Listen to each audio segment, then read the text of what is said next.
folks. Welcome to eCommerce 360. Today we have Lili Gao, co-founder at OneUp, party platform for sending gifts and party planning. She recently made it to BC30 and the 30. So welcome, Lili. Thank you. Thanks for coming on this podcast. Before we get started, can you tell us a bit about yourself? Yeah, absolutely. So my name is Lili Gao. I'm the co-founder CEO of the company OneUp Party. OneUp Party, we are an evolution platform for party planning and sending gifts to people enabled by technology. So we bundle the essential party services, for example, balloon, flower, cakes, party supplies all together into one platform where consumer can easily order online just under 5 clicks. Amazing. So, how did you come up on this idea? Was it at a birthday party, or was it just you had some brainstorming session with your founder? How did you come up with this idea? Yeah, that's a great question. I was actually affected by this problem. I think it was like a few years ago, I was trying to send some multi gifts to my cousin who was living in Australia. So I haven't even been to Australia once, so I don't know what's a good vendor there. So I instantly opened up the laptop, start Googling balloon shop in Australia, flower shop in Australia, cake shop in Australia. And then I spent hours on Google. I just don't really trust. There's not really a functional website for me to directly order online, as well as I don't really trust the photo. I start reading Google reviews and then that start freaking me out. So the problem came up as like, it's a product going to show up on time. It's a product I'm going to be matching the photo. And then I spend hours on the phone with the florist. And then the results just became a disaster. Like the balloon showed up 2 hours later, and then I had to coordinate all these different vendors. And then the cake was lost somewhere. It wasn't even delivered. So I was like, you know what? Like there is a problem here. Why don't I just solve it? That's exactly the reason why OneUp was born. That's amazing. But knowing and seeing a problem is one thing, wanting to solve the problem is another thing, and then executing on the solution is whole another thing. So how did you come up with, you know, um, setting up the e-com store and going through that journey? Yeah, great question. So setting up the econ store is quite difficult for me because I don't have a technical background. So me and my co-founder, we just night and day stay at home. We just go on Shopify. We build our website off Shopify ecosystem and just staying home and then getting the trenches. Like we know the vision, the end of the vision that what we want as a functional website. So we just get in the trenches and get things done. That's awesome. So once you set up your store, what was your marketing strategy? Like how are you planning to actually go and get customers to see your store or see the products in the store and convincing them to buy the products on your store? Yeah, that's a great question. So we started by uploading like the CGI designs that we designed ourselves. And we put it onto the website. We were at the very beginning, we were experiencing difficulties of getting customers. So we didn't do any paid ads or anything. So we were just thinking, you know what, listing on Google, give it a shot, see how everything goes. And then we were waiting. The first week we got like one customers. The second week we got like a few orders here and there. And we were just trying different kind of method. And I explored, you know what, let's try Google Ads because that's what it was advertised to me. And let's try boost up our SEOs, do some keywords, backlinks to the website, all that kind of stuff, see if everything works. And then it's actually, I think it's because of our industry is a very niche market. So the first day that we put on Google Ads, our website blew up. So we got like 50 orders the next Mm-hmm. day. And then back then that I didn't even start a retail store, nothing, not even an office. So we just fill up the orders at home. So it was like full house of balloons, flowers, and then pastries. So ready for next day delivery. So yeah, so I experienced a great experience with the Google Ads. And then that's what we doubling down with right now that we're also doing advertising on different other platforms. But I would say like, yeah, I had a pretty successful experience with Google Ads. Brilliant. So, I was going through your website, great work. And then I was also going through your shipping page and all. You have very specific shipping timelines that were mentioned on your website, which was Mhm. amazing. Not many e-com stores do that. So, how did you go about finding the right shipping partner? Did you just wanted to, just you wanted to keep it simple and just go with Canada Post and UPS, or was it like a conscious decision to go with a particular shipping carrier? Mm-hmm. Yeah, that's a great question. So our business is a little bit different than the other business because we do sell direct to consumers as well as we do sell to business as well as right now that what we are doing is we do wholesale to the retailers. Right now we're in Linen Drugs selling products. So so on the website, I mean, like our website is not like so great. Like I still there are here and there's functions that I needs to be fixed, but we tend to, use everything in-house. That's what allows us to be very nimble. So we do everything in-house. The balloon flower cakes, party supplies is all in-house, as well as we figure out the logistics team. So our delivery team is in-house. So which allowed us for the local delivery part, we can guarantee the time slot that to be the item to be delivered to your home. For example, 10 to 1 and 1 to 4. So the item will never gets lost or like the driver is having some difficulties. We're pretty quickly be able to solve that. So that really allowed us to be very nimble on the delivery logistics part. Yeah, that's the benefit of having everything in-house. To you are able to control everything in your power when there's a problem comes up. Amazing. And I mean, congratulations on you selling on London drugstores. But how did you take this decision to go retail? Because it's a very difficult transition from being an e-com store to going retail. And let us into what that journey was like. Yeah, that's a really fun experience actually. So Mhm. we started as a service company. So we didn't really have any product build under our own brand, manufacturing. It's actually really funny to go back to think like that. So we started as a service company to do helium balloons, flowers, and cakes. In the service industry. So originally a marketing company that I came to us and wanted to do like a 10 stores for London Drugs LD Extra Loyalty Program for the lunch. Mhm. So we designed all the balloons, decorations for 10 of the stores, and we champed all the 10 stores. The headquarter really liked it.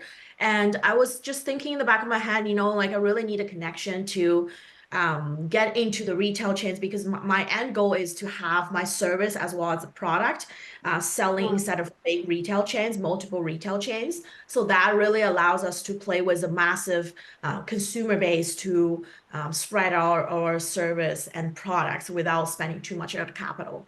So originally we approached the idea to Linen Drug, say, hey, why don't we just bring our service to your retail store? We start a little kiosk, just like Party City instead of Canadian Tire.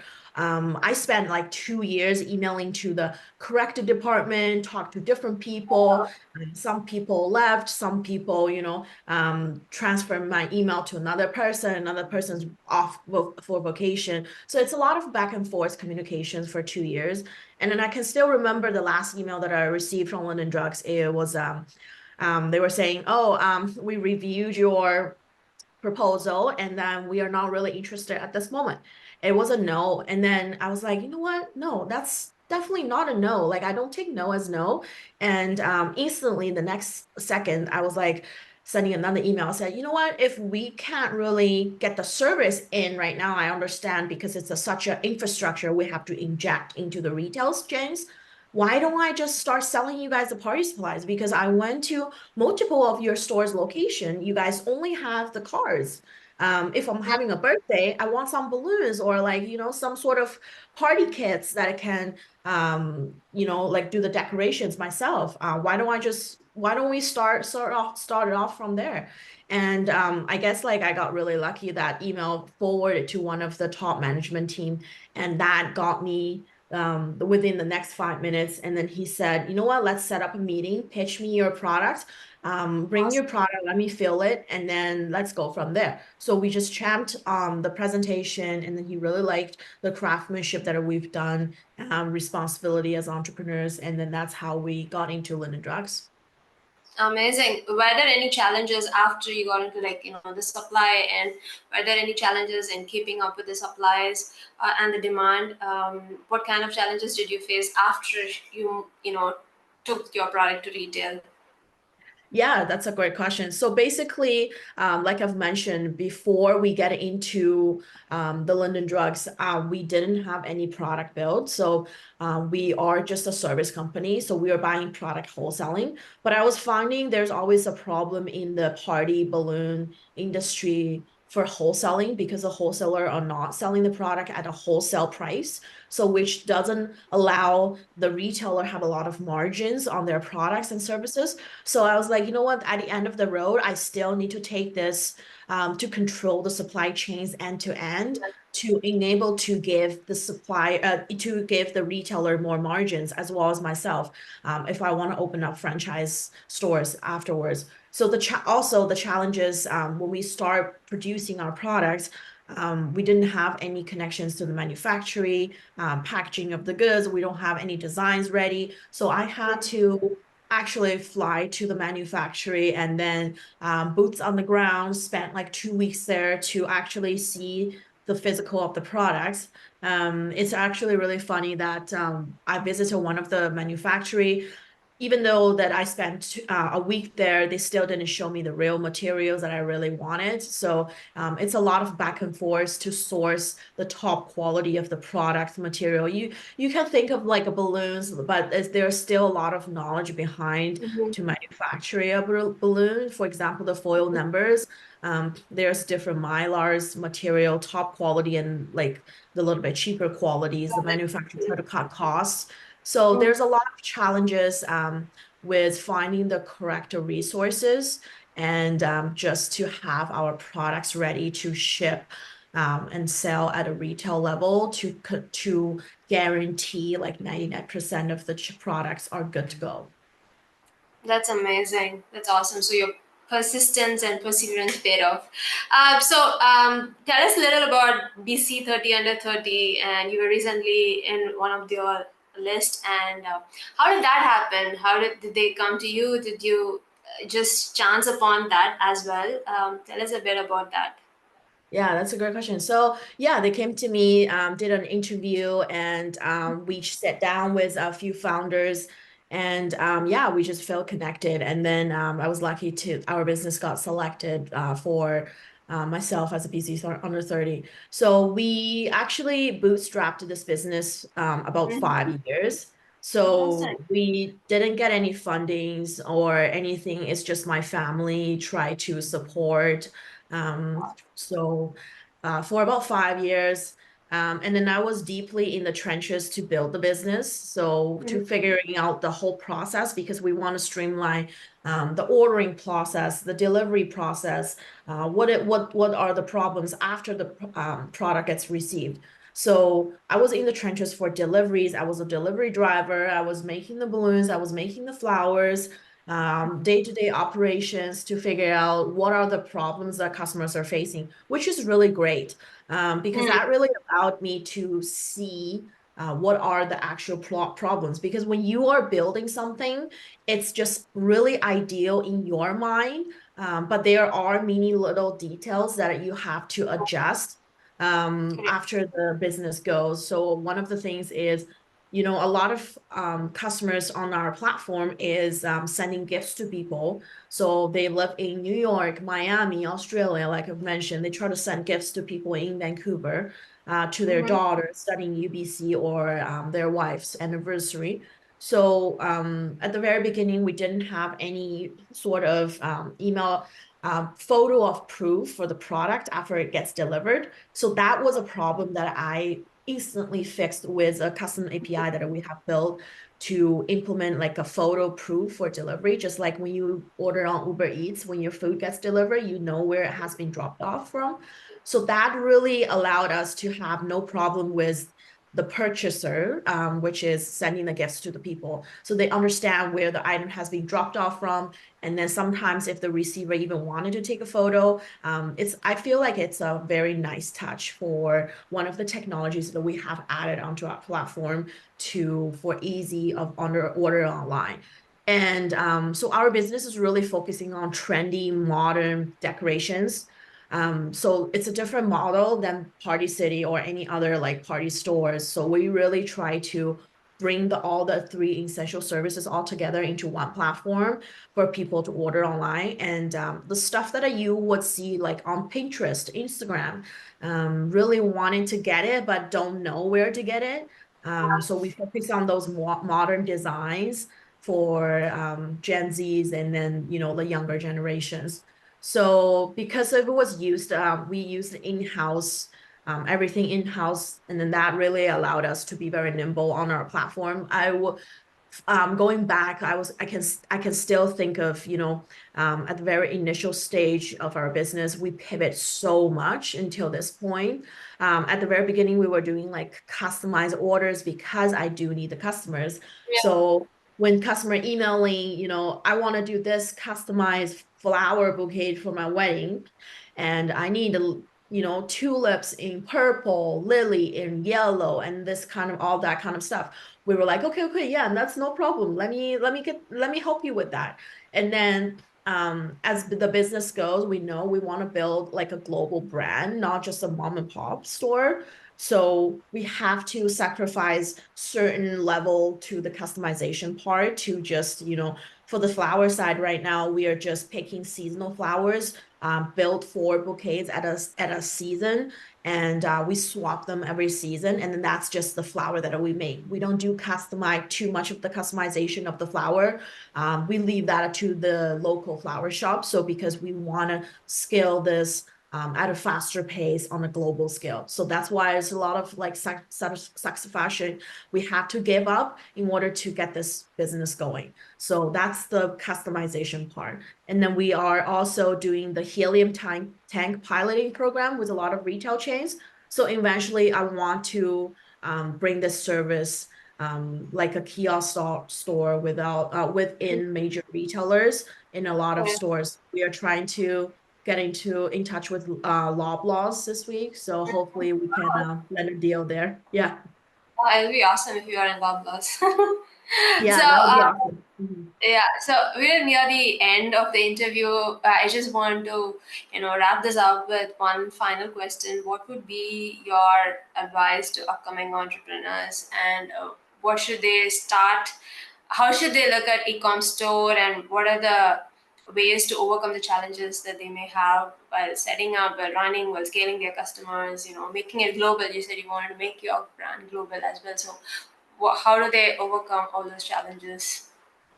Yeah. One thing that I also want to mention is when you are building an e-commerce store, what we have experienced is even though that we're using the Shopify system, but because of our industry, there's not like a lot of app that fits our needs specifically. So we have to actually go in there to do some customized coding to fit our need in order to get the website function. So I would say like the three things that I suggest to upcoming entrepreneurs is the first thing is just being scrappy, opening up the dialogue and keep the doors open.